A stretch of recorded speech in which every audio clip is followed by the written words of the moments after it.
हनुमान चालीसा अवधी भाषा में प्रभु श्री राम भक्त हनुमान जी के गुणों का 40 छंदों के रूप में गुणगान है।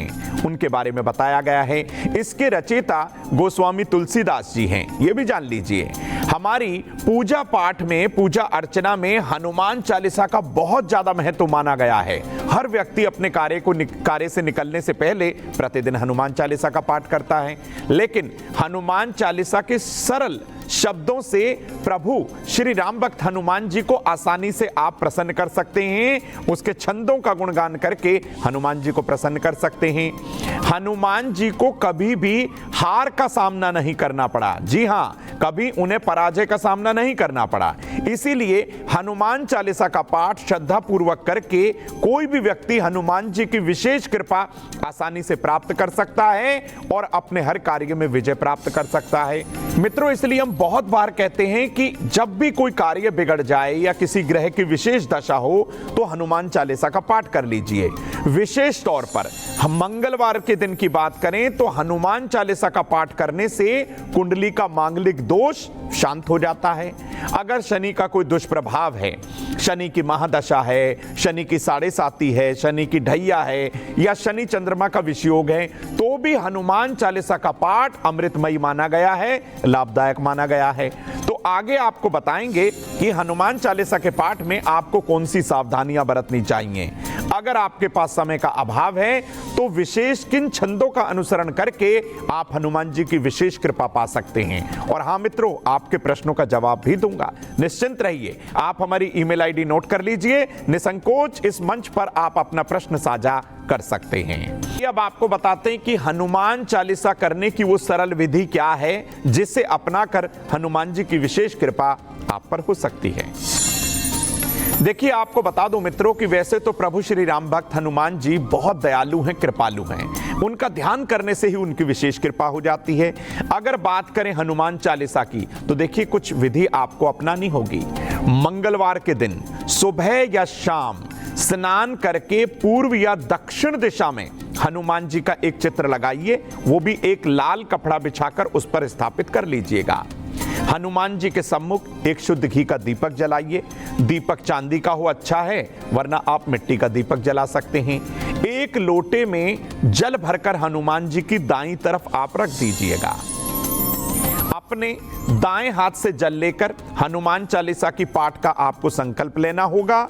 गुड़ या बूंदी के लड्डू का भोग हनुमान जी को आप अर्पित कर दीजिएगा। सबसे पहले प्रभु श्री राम जी का आपको ध्यान करना होगा। श्री राम स्तुति का पाठ कर सकते हैं। श्री रामचंद्र कृपालु भजमन हरण भव भय दारुणम नव कंज लोचन कंज मुख कर कंज पद कंजारुणम। इस तरीके से श्री राम स्तुति का पाठ करिएगा और हनुमान चालीसा का पाठ कम से कम 3 बार आपको करना है। ऐसा लगातार 11 मंगलवार करने से हनुमान जी की विशेष कृपा प्राप्त होगी। आपका बिगड़ा कार्य बनेगा और निश्चित तौर पर हर नकारात्मक ऊर्जा वहां से स्थान छोड़ देगी। तो मित्रों, ये तो सरल सी विधि है।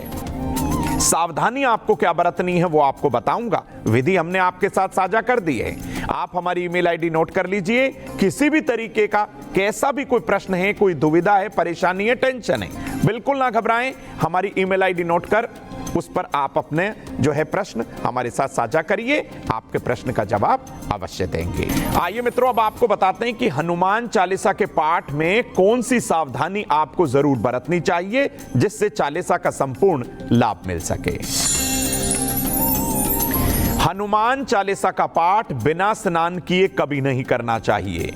हनुमान चालीसा के पाठ में मुख शुद्धि होना बहुत जरूरी है। बिना मुख शुद्धि हुए हो सके तो आप हनुमान चालीसा का पाठ बिल्कुल ना करें। हनुमान चालीसा का पाठ करते समय काले नीले रंग के वस्त्र ना पहने तो आपको लाभ भी मिलेगा और आपका कार्य भी सिद्ध होगा। हनुमान चालीसा के पाठ में ही जब वह पाठ आप करें तो घर में मांस, मदिरा, शराब या किसी भी तरीके से आप जो है मांसाहार का या तामसिक भोजन अपने घर से हटा दीजिए। देखिए कैसे आपको जो है इसका पूर्ण फल प्राप्त होता है। एक बात का और ध्यान रखना है, चालीसा के पाठ में पहले श्री राम जी की स्तुति का आपको गुणगान करना है। स्तुति जरूर पढ़ लीजिएगा, उसके बाद चालीसा का पाठ करिए। और हनुमान चालीसा के पाठ के समय किसी से आपको बातचीत नहीं करनी है, ये ध्यान रखिए। बहुत लोग ऐसा करते हैं मित्रों, सुबह ऑफिस जाने के लिए वो तैयार हो रहे होते हैं, कुछ कार्य कर रहे होते हैं और साथ ही साथ हनुमान चालीसा का पाठ इधर उधर अपना चेंज करते हुए, कपड़े बदलते हुए या अपने बैग को सेट करते हुए हनुमान चालीसा का वो पाठ करते रहते हैं। देखिए, अगर आपको पूर्ण रूप से जो है शुद्ध रह के फल चाहिए तो आपको इन बातों का ध्यान रखना होगा। हनुमान चालीसा के पाठ का संकल्प लेने के बाद पूर्ण ब्रह्मचर्य का पालन जरूर करिएगा।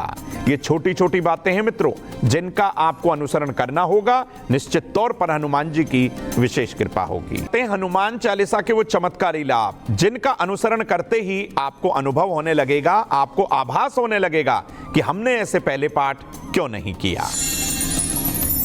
आप अपने बच्चों से कहिएगा कि 11 बार बल बुद्धि विद्या देहु मोहि हरऊ कलेश विकार। इस छंद का मात्र 11 बार बच्चों को पढ़ाई करने से पहले अनुसरण करवाएं, प्रतिदिन पाठ करवाएं और 27 दिन लगातार ऐसा करने से निश्चित तौर पर आपके बच्चों के भटकाव की समस्या हमेशा के लिए खत्म हो जाएगी।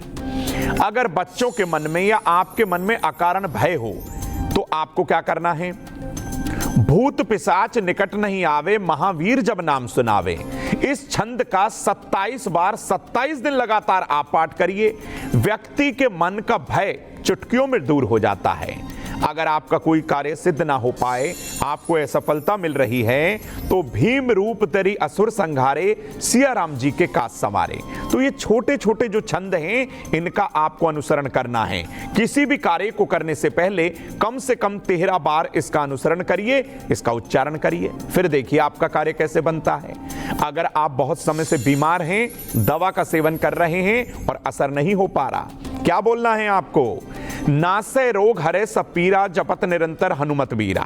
तो इस छंद को हर बार दवा लेने से पहले कम से कम 7 बार पढ़ लीजिएगा। ऐसा लगातार कुछ दिन करके तो देखिए मित्रों, आपको बहुत लाभ होगा। अगर आप संकटों में घिर गए हैं, आपके प्राणों पर संकट आ गया है, तो संकट कटे मिटे सब पीरा, जो सुमरे हनुमत बलबीरा। तो ये छोटे छोटे छंद हैं मित्रों, इनको आप नोट कर लीजिए। जब भी आप संकट में घिर जाएं, संकटों को टालने के लिए लगातार आप जाप करते रहिए जब तक आपका काम सिद्ध ना हो जाए। तो देखिए, वैसे तो आप हनुमान चालीसा का पाठ करते ही होंगे, लेकिन इन छंदों का अनुसरण प्रतिदिन करिए। आप गाड़ी में जा रहे हैं, कहीं भी जा रहे हैं, मन ही मन हनुमान जी का ध्यान करिएगा और देखिए कितना लाभ होता है।